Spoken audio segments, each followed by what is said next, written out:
We have a very big user base today. Probably less than 600 million users is what the user base of Flipkart. Within Flipkart, just on roll, we have, let's say, 20,000 plus employees. In our supply chain, directly related to Flipkart, in our supply chain, we have roughly between 250,000 to 300,000 people. We will be a commerce company. Even 5 years time from today, 10 years from today, we will be we want to be an influential commerce company. That's the highest priority. I've told you this before, that I'll rate you as one of the top CEOs in the country one has seen in operation. ABCD. It's audacity, bias for action, customer first, diversity, and then we also added integrity. 250 million, roughly, I'm giving you a number, 250 million product listings is on Flipkart today. AI should be a way of working. We are scratching the surface. Scale is yet to come really in Flipkart.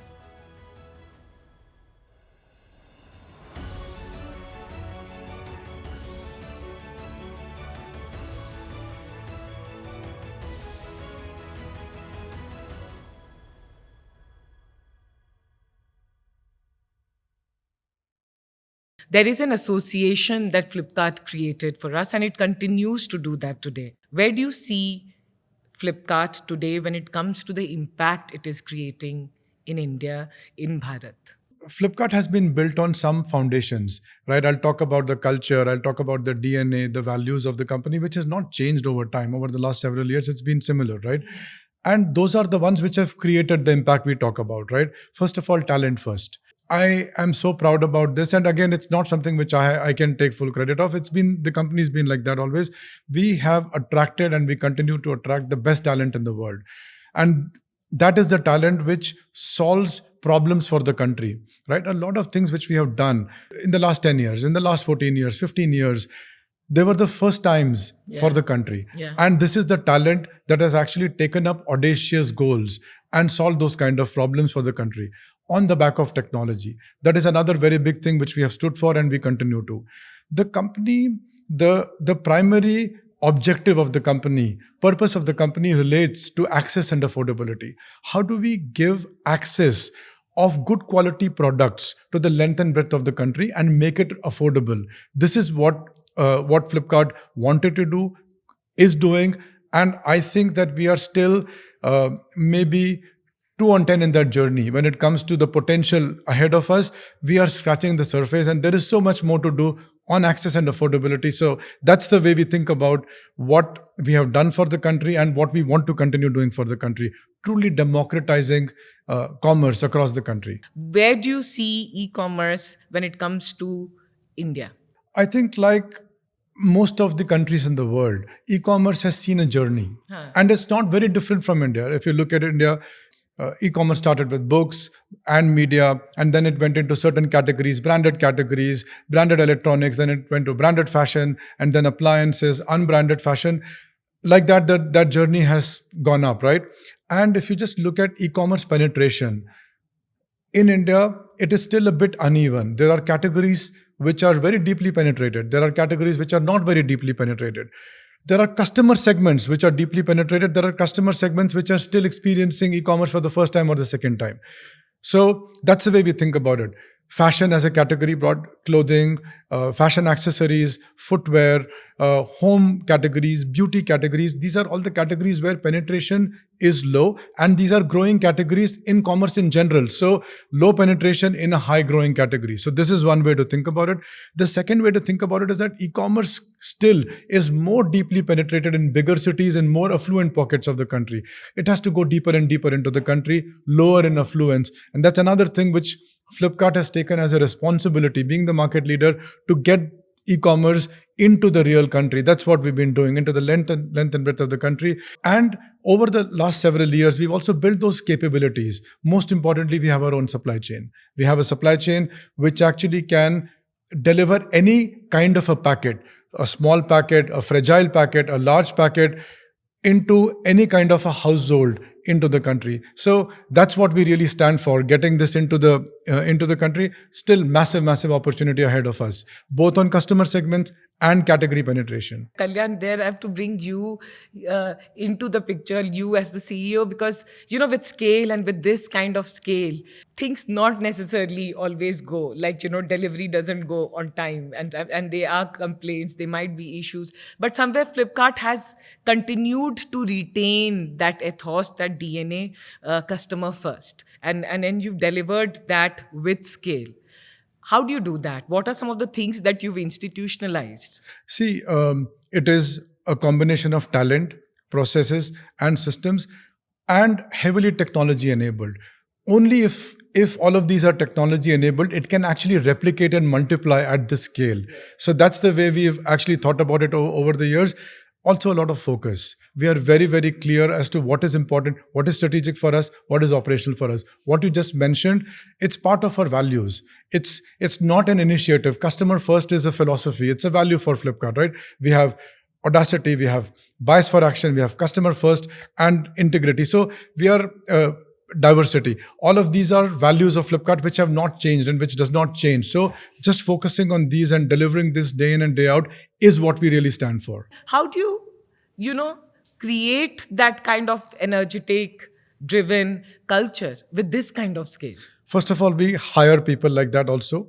If you just look at the way you hire people normally, there is several things you look at in people, right? Of course, their experience, their qualifications, their personality, all of those things coming together.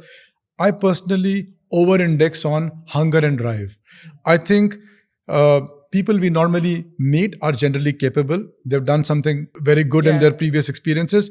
70-80% of my own evaluation when I meet people, especially to hire, is related to how motivated they are to change, to be audacious, to experiment, drive. That's what really makes a difference here. And when they come into this building, we foster that behavior. We encourage that. The rewards and penalty systems of the company make sure that is further fostered. So that's the way we think about it. Running a company in the most right way, in the most properly corporate governance maintained way, I would say Flipkart stands ahead.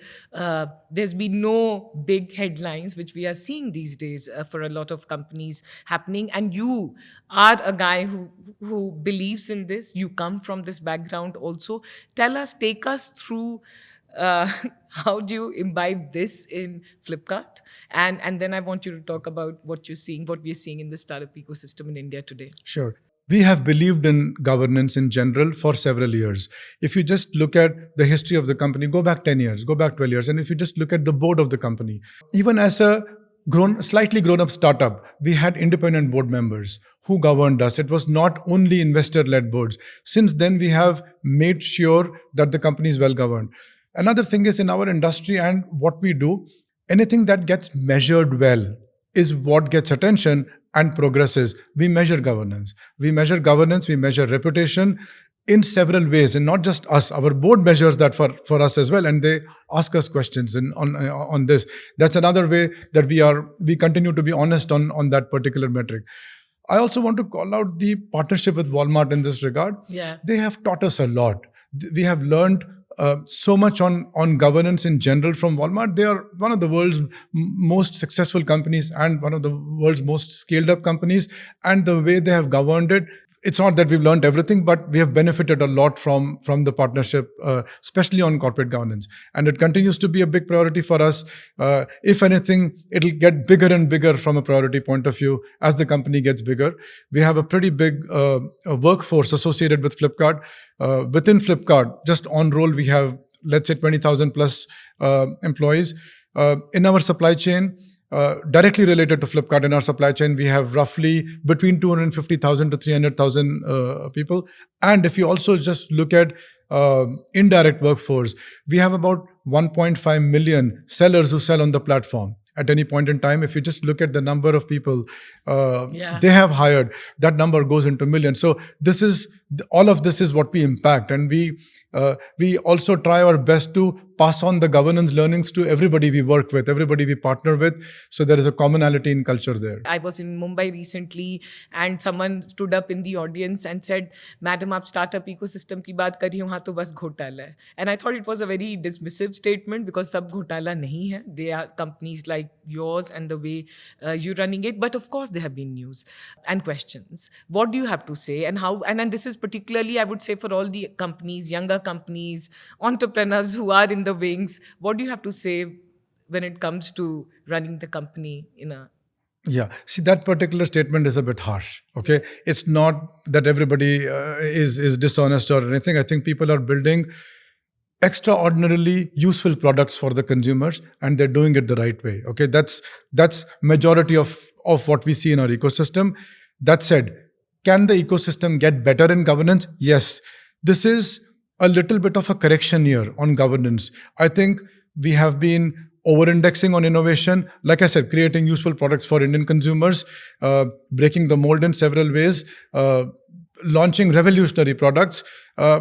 And maybe this was less of a priority in the past, and the last 1 to 2 years is a little bit of a correction year. We are overcorrecting that. And maybe as we get into next year, maybe 2025, 26, I'm hoping that we will be at a level that this is not front page news after that anymore, right? This becomes hygiene. The way growth is hygiene, the way innovation is hygiene, talent is hygiene, governance, compliance, ethics also becomes hygiene. I think it's only a matter of time. I think collectively we'll all get there. What are 1 or 2, 3 things that founders as they scale should think about? And what do you think as of this time when everyone is under scrutiny, how do you start looking at running the company effectively? Because there might be layoffs you have to do. You have to look at your profitability. You have to look at efficiency. When you have to look at all these things, how do you operate as a CEO effectively? I will just use a slightly different language, which is probably a common thread between founders and professional CEOs, the way you call it out, right? Entrepreneurs. Okay, it does not matter to me beyond a point in time as to what stage of the journey they got in. As long as they're entrepreneurs, they have a founder's mentality or a mindset. They can actually build innovative products. They can make products useful for the consumer and scale it up. That's the way to think about it, right? I'll tell you specifically 2, 3 things which the way we think about it, right? I go back to having an independent board. You need to allow questioning. And you should appreciate it, right? That's something which I do that. Like I said, you look at our board. It's a very senior and sophisticated board.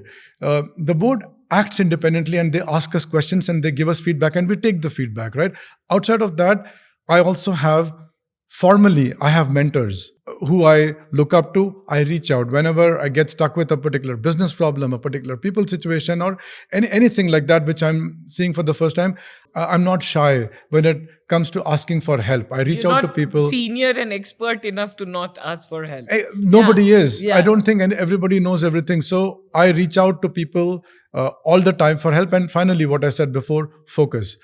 Have 3, 4 focus areas, maybe even lesser than that. And make sure that governance is one of your highest priorities. And that's a non-negotiable area. As long as that is the case, I think scale this is, like I said, we are scratching the surface. Scale is yet to come really in Flipkart. How are you envisaging these payments? I will give you a slightly nuanced answer to this, Shradha, right? There is payments and then there is financial services. Okay, these are two different categories. Okay, I think I've shared this before also in a public discussion, saying that across the world, maybe in India also, everything just falls under this concept of fintech. Okay, but in my mind, these are very, very different. Okay, are we going to become a payments company? No. Okay. There has been a question in the past and discussions in the past about us launching UPI. Yes, because millions of transactions of commerce pass through our marketplace every day. Okay, for that we need to be cutting edge on technology. UPI is the most scalable platform, the most innovative platform, the most convenient platform, most democratic platform. So we wanted our own UPI handle, or we will get that in the next couple of weeks, or we'll launch that in the next couple of weeks. There is another use case for payments for us. Payments is a high frequency category, right? People use payments apps multiple times, maybe in a day, in a week, in a month, but commerce is slightly less frequency, right? People don't go to a shop or a commerce destination 7 times a day. So we do want people to come into Flipkart through payments also. Again, not by becoming a payments company, but when the users come in, we obviously want them to do more commerce. At the heart, at the core, to your question of focus, we will be a commerce company. Even 5 years time from today, 10 years from today, we will be we want to be an influential commerce company. That's the highest priority. Financial services, on the other hand, again, we rely on banks and financial institutions in the country to partner with us. And we are a little bit of a marketplace for financial services. We offer for example, we offer installments to our consumers of high value products. Consumers who come onto the platform, onto the marketplace, they want to buy phones or televisions or laptops. These are high value purchases. We offer installments, and that's all powered by banks and financial institutions we partner with. That we will continue expanding. The marketplace for credit and for financial services, we will actually continue doubling down on that. Again, it's not a place where we are going to enter a regulated industry in a big way, or we are going to take a very big risk on ourselves. We will act as a marketplace primarily. That's the way we think about these two categories, which in my mind, again, are two different sectors and categories. So they are going to be, so what you're saying is Flipkart continues, has been, will be a commerce company. Absolutely. With a fintech play to it. Fintech play, like I said, payments for a particular reason, and financial services offering to consumers across instruments, across institutions, everybody participating in our marketplace for the benefit of the consumer, especially people who buy high value purchases in India. They look for installments. So these are the use cases we want to offer. What are one or two other things that you'll be focusing on? What is that big dream now that you're chasing? The big dream, I will talk less from an initiative point of view, more from a customer point of view, right? We have a very big user base today. Probably less than 600 million users is what the user base of Flipkart. But if you just look at the monthly customer base, people who come monthly and transact something on Flipkart, it's a much smaller number.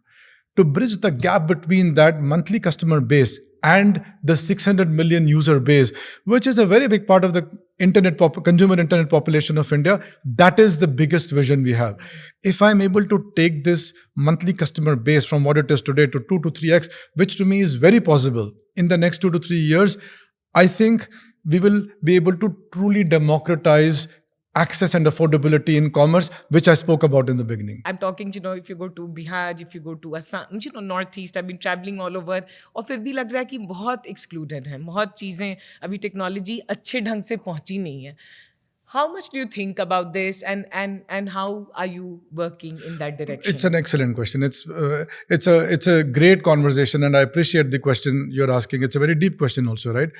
When we talk about access, I spoke about access and affordability. When you spoke about access, I gave a particular example of physical access. How do you get these products to the doorstep of the consumer through our own supply chain, which is quite sophisticated? There is reach, there is a cost angle to it, and there are services which we offer as part of, for example, we offer open box delivery at your doorstep. And then we offer installation services inside your house. All of these are physical services. What you are asking now is digital access. Yeah. Previous one was physical access. This is digital access. How do you make sure that anywhere in the country, any kind of a user, when they open the Flipkart app, they find it very easy to use it? That's the question. Languages. The specific question you spoke about, like, somebody somewhere in Bihar, they have a particular type of an internet connection. They have a particular type of a device they're using this on. They speak a particular language. New generation users, they don't like typing. They want to talk to the app. They want to chat with the app.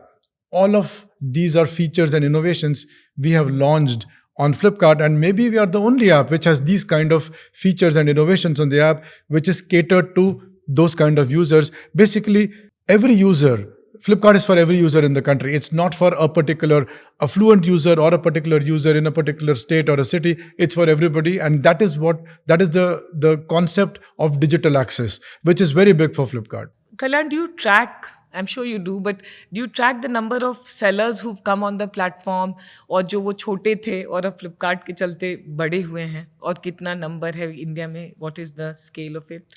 Not only do we track that, I meet them and I thank them because I was in Delhi a few days back.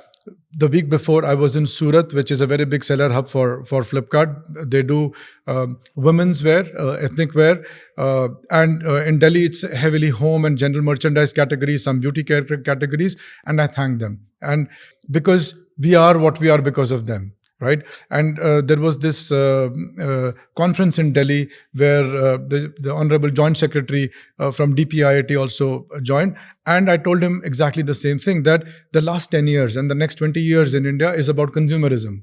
Consumers are going to get more and more selection of variety of products, better quality of products, at better value for money. Right, we are a platform, but then the people who really make it happen is those SME sellers. They are the ones who offer these kind of products, quality, better variety, better selection, and more value for money.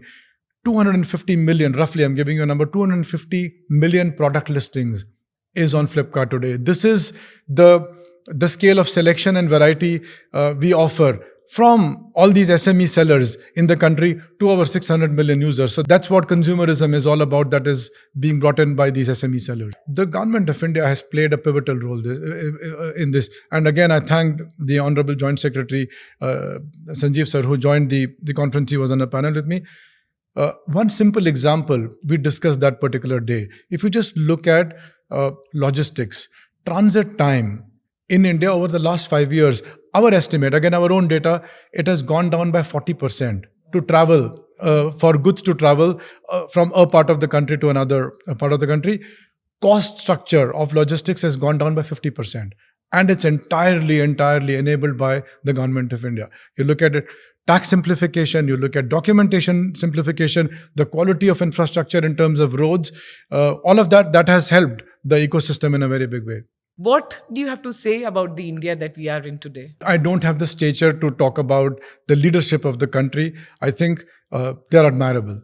I don't know what else to say. Like I said, the kind of decisions they make and what they've done to the country in the last 10, 15 years, I don't have the stature to talk about that. But the Honorable Prime Minister and the leadership of the country in the last 10 to 15 years, what they've done is just admirable in multiple aspects. If you just look at the reputation of the country in the world, it has gone leaps and bounds. If you look at the technology enablement of India, it has gone to a very different level.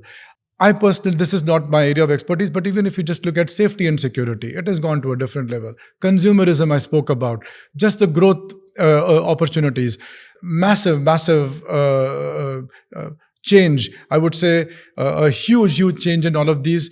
And we get the opportunity to meet a lot of people from the government of India. I think even the talent levels of people we meet is enormous. We just end up learning quite a bit from all of these leaders as well. Good leaders are also humble and they see good in others. And I see that in you, that you're seeing good in what is happening around us. How is Flipkart thinking about women and, working with women and engaging with women, and about climate and sustainable practices? Yes, I think sustainability, I don't know the right language to use here. We are a big consumer of sustainable practices because our supply chain is a scaled up supply chain. Like I said, we employ less than 300,000 people in our supply chain. And these are people who move between places, and we have packaged products which get transported in vehicles. So in multiple aspects, we are stakeholders in the concept of sustainability in a massive way. We have taken very aggressive goals, again, in partnering with the government of India across everything. If you just look at sustainable packaging, sustainable fuel, everywhere we've taken very aggressive goals. I think inclusion in general, the concept of inclusion and diversity is so again, I'll say this in a more positive way, but and I hope you take it in the right context. I spoke about our values, right? It's ABCD. It's audacity, bias for action, customer first, last is diversity, and then we also added integrity. So diversity is not an initiative in the company. It's not that we go and mandate a particular fulfillment center saying that there has to be 50% women workforce. It's become a culture in this company. So that it becomes so important for us that I don't have to go and tell this to people, or the leaders don't have to preach this everywhere. We've added that as a value in the company so that day in and day out, everybody sees that in the walls of the company when people talk about it. Any discussion about the company starts with our values and our purpose and our culture, and it's ingrained into that. That's the way we think about this. To your question of the young population, I really request them and hope that they will take this as their agenda, because don't forget, the young population of today is way more digitally savvy, wealthier, and informed than, let's say, 10, 20 years back. They are very, very powerful and influential. They can drive this change way more than all of us. We are just platforms which will enable those. What would you tell to young leaders? Hard decisions kaise lein? I will tell you the philosophy behind that, okay? It's easy to say take hard decisions, but I'll just give you the higher level view of this, and maybe it goes back a little bit to governance, and this is the way I've thought about this. There was a time in my life and my career where I was investing, okay? And then I was into corporate finance, and now I do the particular role I do now. People have to remember that they cannot just work for one stakeholder. Every institution, every organization, be it a company or any kind of an institution, you have multiple stakeholders. The day you appreciate that and realize that, you will act responsibly. Consumers are one big stakeholder. Sellers are another big stakeholder. Employees are a stakeholder. The government authorities we work with locally or in the whole country are stakeholders. Investors who have invested money, trusted the management to operate, they are stakeholders.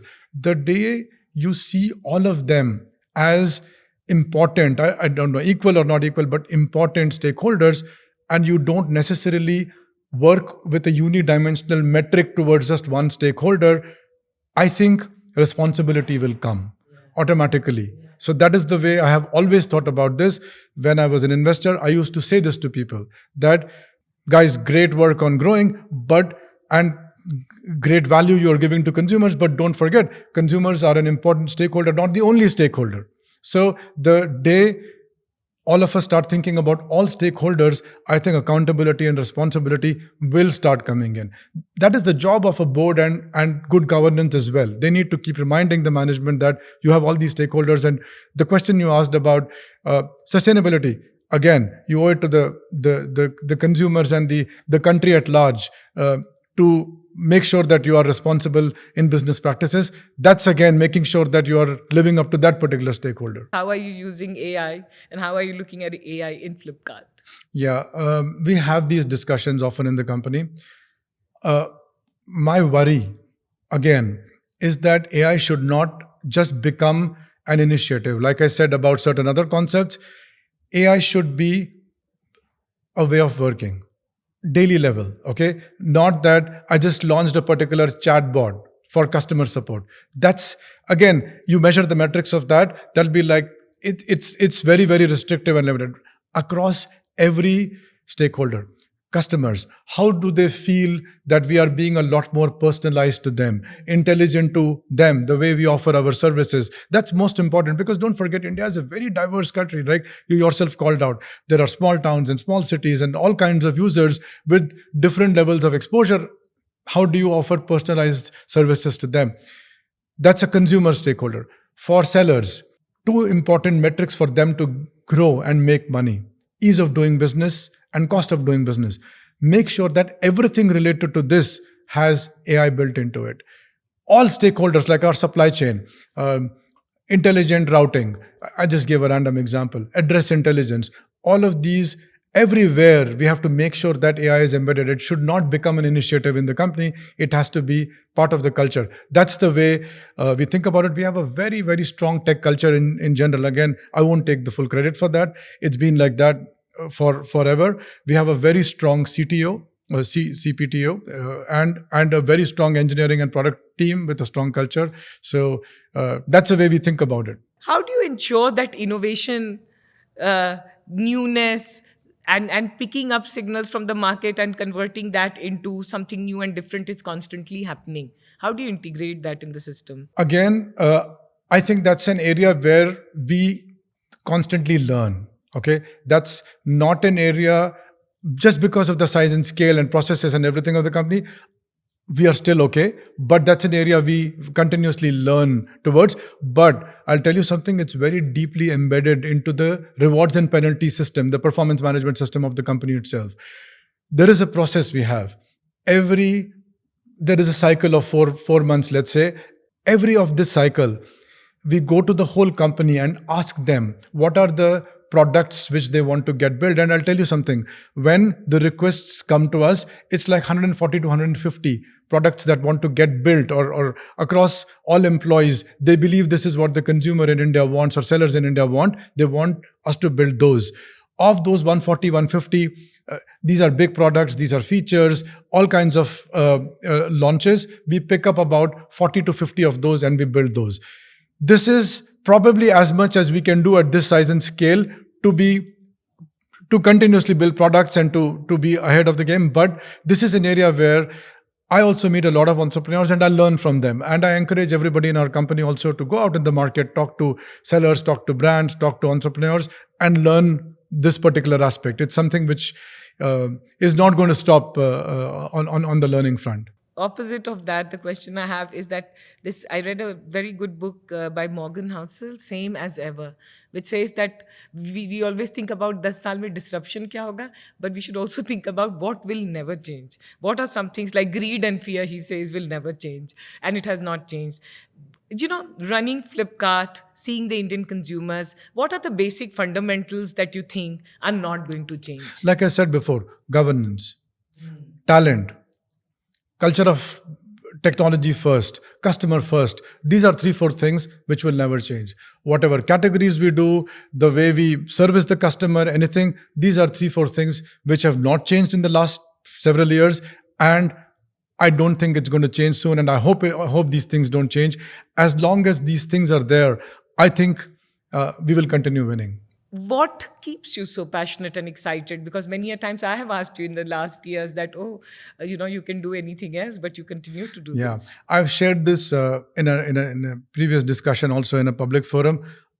I think this is a generational cool job. Okay, jobs like these, I won't even say come once in 20 years. They come in once in a generation. These kind of roles where you can partner with governments, right? With a customer base of 600 million, with a seller base of a few million, to transform the country. Give access of good quality products, made affordable to all of them, to democratize product selection, improving lives of people. This is a generational opportunity. So that's the way I think about it. And I'm like, I'm lucky to have an opportunity like this. So that's what keeps me going. Obviously, there is our industry is a bit unforgiving also. So if you're not on top of the game, you will get the level of innovation and vibrancy in the market is so much that it's easy to get displaced. So there is a paranoia angle and then there is the excitement angle. So yeah. And especially when you have this kind of scale and this kind of brand Exactly. and goodwill Yeah. and impact. Yeah. What keeps you very bullish and excited about the startup ecosystem, entrepreneurship, and India? See, like I said, the Indian population in general, I just look at some very, very high level metrics, right? Are they getting wealthier? Yes. Are they getting wealthier across the board, the length and breadth of the country? Yes. When I go to the smallest village in the country, to a town, then I go to bigger cities, business cities like Surat, or I went to Delhi, I can see it there as well. They are getting digitally enabled. They are more and more technology first.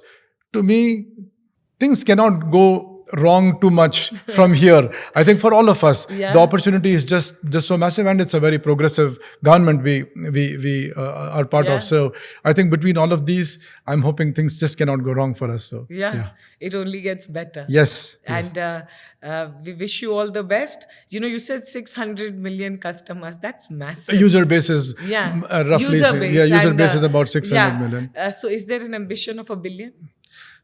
Like I said, the ambition is more how do we make sure that these 600 million, while they grow, but they come more and more on the platform monthly, weekly, daily, and they transact more. That is the more immediate priority for us, rather than just growing the 600 to 700 and 800. So that brings back, so you are the CEO in focus, Thank which you talked about. And Flipkart is India's cart, the cart which India uses. And we are very, very proud of having Flipkart in our country. Thank you very much. All the That's very very kind best. of you. Thank you.